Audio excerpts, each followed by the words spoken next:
ওই দিন মিছিলে গিয়েছিলাম সরকার পতনের আন্দোলন শুনে, কোনো চাকরি পাওয়ার জন্য না। আর আমি তো ছাত্রও না। এখন ছাত্ররা ক্ষমতায়, এরা যদি আমার জন্য কিছু করে, আর না হলে কি আর করব। মা যে কয়দিন পারে মানুষের বাড়িতে বাড়িতে কাজ কইরা যা পায়, দিলে খাবো, না হলে না খায় থাকবো।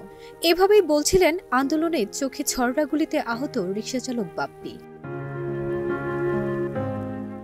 19 জুলাই শুক্রবার বিকেল 4টা রাজধানীর রায়েরবাগের কদমতলী এলাকা থেকে ছাত্র জনতার মিছিলে যুক্ত হন রিকশাচালক বাপ্পি। মিছিল কিছু দূর যেতেই পুলিশের ছড়রা গুলি এসে লাগে বাপ্পির শরীর ও চোখে।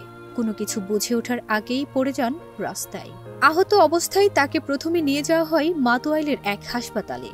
সেখানে প্রাথমিক চিকিৎসা শেষে একদিন পর পাঠানো হয় শেরেবাংলা নগরের জাতীয় চক্ষু বিজ্ঞান ইনস্টিটিউট ও হাসপাতালে। বাপ্পি জানায়, দুই চোখেই কিছু দেখতে পান না, আবার চোখে দেখবেন এ আশাও ছেড়ে দিয়েছেন, কারণ ছড়রাগুলি চোখের আইবল ভেদ করে গভীরে পর্যন্ত চলে গেছে। বাপ্পি বলেন, গত বৃহস্পতিবার অপারেশন হয়েছে, চিকিৎসক আশা ছেড়ে দিয়েছেন, আর ভালো হওয়ার সম্ভাবনা নেই। তবুও হাসপাতালে আছি, যদি একটা চোখ ভালো হয় এই আশায়। জাতীয় চক্ষু বিজ্ঞান ইনস্টিটিউট ও হাসপাতালে 442 নম্বর ওয়ার্ডে এনপি 51 নম্বর শয্যায় ভর্তি আছেন বাপ্পি। তার গ্রামের বাড়ি রংপুরের চঙ্গাচড়া। রায়েরবাগ এলাকায় টিনশেড বাসায় ভাড়া থাকতেন মাকে নিয়ে।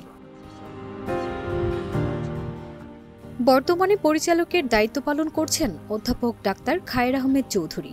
অধ্যাপক খায়ের আহমেদ বলেন, আইবলে আঘাত পেলে দৃষ্টিশক্তি হারানোর ঝুঁকি বেশি থাকে। চোখের পাতায় আঘাত লাগলে সাধারণত দৃষ্টিশক্তি হারায় না।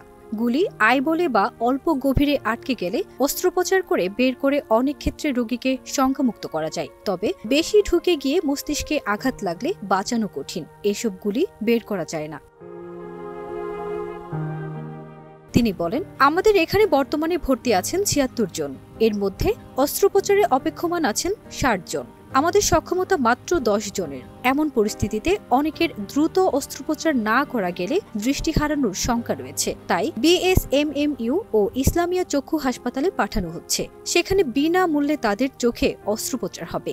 সব ব্যবস্থা সরকার থেকে করা হচ্ছে। ফারজানা নিকিতা, দেশ রূপান্তর।